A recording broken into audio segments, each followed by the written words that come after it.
Kenapa jasad Eril tetap utuh meski 14 hari berada di sungai? Ini jawaban Ridwan Kamil.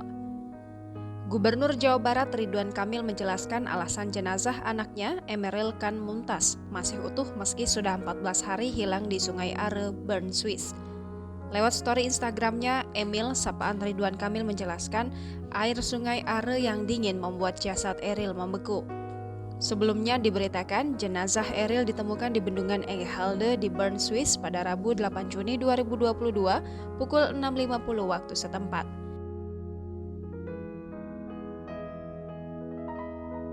Lewat akun Instagramnya @ridwankamil, Emil mengatakan saat ditemukan kondisi Eril dalam keadaan utuh. Selain itu dari tubuh Eril tercium wangi daun eukaliptus.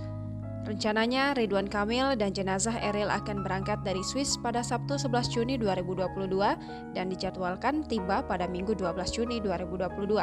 Setelah sampai di tanah air, jenazah Eril akan dimakamkan di pemakaman keluarga di daerah Cimaung, Kabupaten Bandung, Jawa Barat.